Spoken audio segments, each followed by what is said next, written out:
পাঁচটি সোনালী সময় আছে, যে সময়গুলো একজন মুমিনের জন্য, একজন ইমানদারের জন্য অত্যন্ত সুবর্ণ সুযোগ আল্লাহ সুবহানাহু ওয়া তাআলার কাছে তার চাওয়াগুলোকে পেশ করার জন্য, আল্লাহ সুবহানাহু ওয়া তাআলার কাছে নেক আমল করে কাছাকাছি যাওয়ার, আল্লাহ সুবহানাহু ওয়া তাআলাকে সন্তুষ্ট করার জন্য খুব মূল্যবান এই সময়গুলো।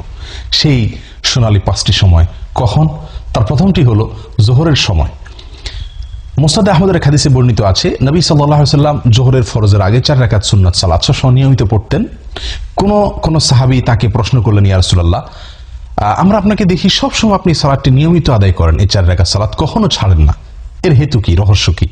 নবী সাল্লাল্লাহু আলাইহি ওয়াসাল্লাম তখন বললেন তাদেরকে যে, দেখো, যখন সূর্য মধ্য আকাশ থেকে, ঠিক আকাশের সেন্টার পয়েন্ট থেকে পশ্চিম দিকে ঢলে পড়ে, অর্থাৎ জোহরের সময় শুরু হয়, তখন আল্লাহ সুবহানাহু ওয়া তাআলা আসমানের সমস্ত দুয়ারসমূহ খুলে দেন, সমস্ত দুয়ারসমূহ খুলে দেন এবং সেগুলো আর তিনি বন্ধ করেন না জোহরের সালাত শেষ হওয়া পর্যন্ত।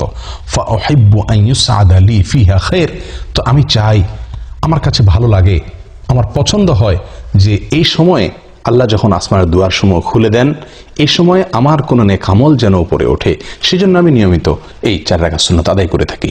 প্রিয় সম্মানিত ভাই বোনেরা, এখান থেকে আমরা জানতে পারলাম যে আল্লাহ সুবহানাহু ওয়া তাআলা আসমানের দরজাসমূহ, দুয়ারসমূহ খুলে দেন, যে সেই সোনালী সময়গুলোর ভিতরে একটি হলো এই জোহরের সময়টুকু, অর্থাৎ জোহরের ওয়াক্ত শুরু হওয়ার পর থেকে নিয়ে জোহরের সালাত শেষ হওয়া পর্যন্ত এই সময়টুকুতে আল্লাহ সুবহানাহু ওয়া তাআলা আসমানের দুয়ারসমূহ খুলে দেন।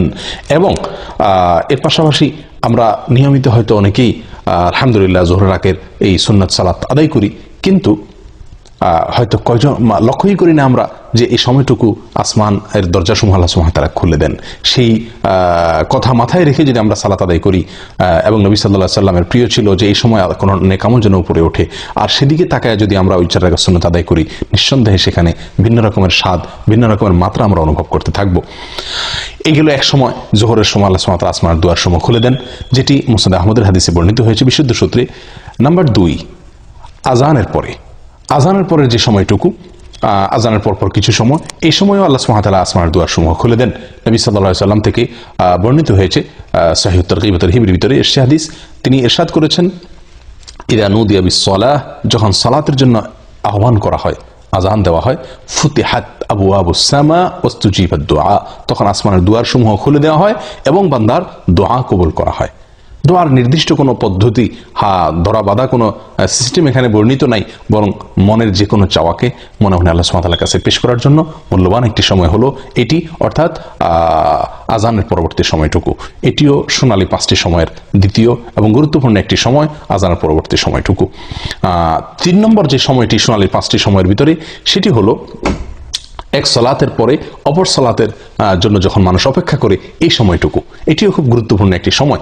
সূরা ইবনে মাজাহ হাদিসে বর্ণিত হয়ে আসছে, নবী সাল্লাল্লাহু আলাইহি সাল্লাম বলেন, আবশিরু হাযা রাব্বুকুম, তোমরা সুসংবাদ গ্রহণ করো, এই যে তোমাদের রব কদ ফাতাহা বাবা মিন আবওয়াবিস সামা, আসমানের দুয়ারসমূহের মধ্যে থেকে একটি দরজা তিনি খুলে দিয়েছেন, এবং ইউবাহি বিকুমুল মালাইকা, তোমাদের নিয়ে ফেরেশতাদের সঙ্গে তিনি গর্ব করছেন, বলছেন যে দেখো, আমার বান্দারা আমার নির্ধারিত ফরজ সালাত আদায় করার পরে অন্য ফরজের জন্য তারা অপেক্ষা করছে। প্রিয় বন্ধু, তাহলে এক ফরজ আদায়ের পরে অন্য ফরজের জন্য যখন মানুষ অপেক্ষা থাকে, ওই সময় আল্লাহ সুবহানাহু ওয়া তাআলা আসমানের দুয়ার খুলে দেন। এটিও সোনালী সময়সমূহের মধ্যে থেকে একটি।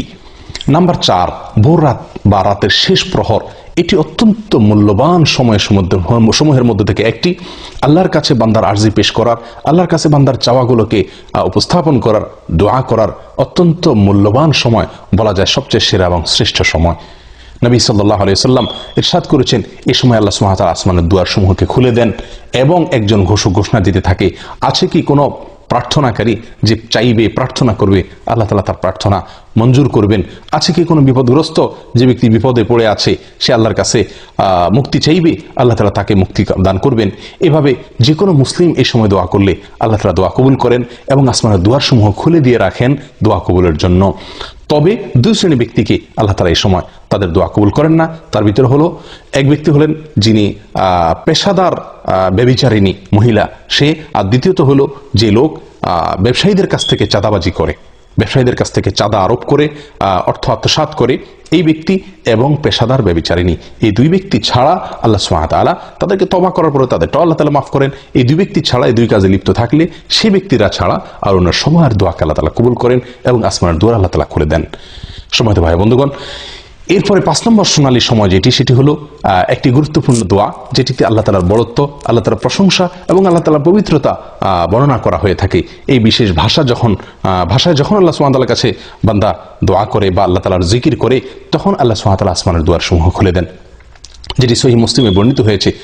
আব্দুল্লাহ ইবনে আমর রাদিয়াল্লাহু তাআলা বলেন, একবার নবী সাল্লাল্লাহু আলাইহি ওয়াসাল্লাম সালাত আদায় করছিলেন সাহাবীদেরকে নিয়ে। পিছন থেকে কেউ একজন একটি দোয়া পাঠ করলেন। দোয়াটি হলো এই: আল্লাহু আকবার কবীরা ওয়ালহামদুলিল্লাহি কাসীরা ওয়া সুবহানাল্লাহি বুকরাতাও ওয়া আসীলা। আল্লাহু আকবার কবীরা ওয়ালহামদুলিল্লাহি কাসীরা ওয়া সুবহানাল্লাহি বুকরাতাও ওয়া আসীলা। নবী সাল্লাল্লাহু আলাইহি ওয়াসাল্লাম সালাতের শেষে জিজ্ঞাসা করলেন, মানিল কায়েল, কোন ব্যক্তি এই দোয়াটি পাঠ করলেন? তখন যিনি পাঠ করেছিলেন তিনি বললেন, ইয়া রাসূলুল্লাহ, আমি পাঠ করেছি।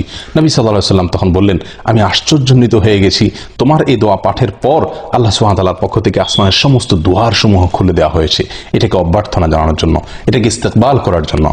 তখন আব্দুল্লাহ ইবনে আমর রাদিয়াল্লাহু তাআলা বলেন যে এরপর থেকে আমি আর কখনো এই দোয়া পাঠ ছাড়িনি। সলাতের বাইরে সবসময় দোয়া পাঠ করা যায়। আল্লাহু আকবার কবীরা ওয়ালহামদুলিল্লাহি কাসীরা ওয়া সুবহানাল্লাহি বুকরাতাও ওয়া আসীলা।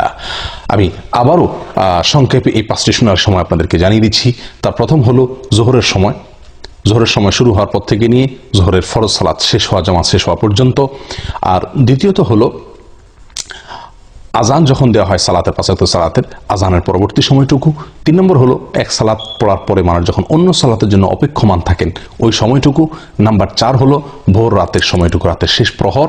নাম্বার 5 হলো আল্লাহ সুবহানাহু ওয়া তাআলার প্রশংসায়, তার গুণগানে এই বিশেষ বাক্য আল্লাহু আকবার কবীরা আলহামদুলিল্লাহি কাসীরা ওয়া সুবহানাল্লাহি বুকরাতাও ওয়া আসীলা, এটা যখন পাঠ করা হয়। আসুন এই 5টি সময়কে, মূল্যবান সময়গুলোকে কাজে লাগানোর চেষ্টা করি। জীবন খুবই সংক্ষিপ্ত, আল্লাহ সুবহানাহু ওয়া তাআলার কাছাকাছি যাওয়ার চেষ্টা করি, নিজের চাওয়াগুলোকে মঞ্জুর করানোর জন্য আপ্রাণ চেষ্টা করি। আল্লাহ তাআলা আমাদের সকলকে তৌফিক দান করেন। জাযাকুমুল্লাহু খাইর ওয়া আখিরু দাওয়ানা আলহামদুলিল্লাহি রাব্বিল আলামিন।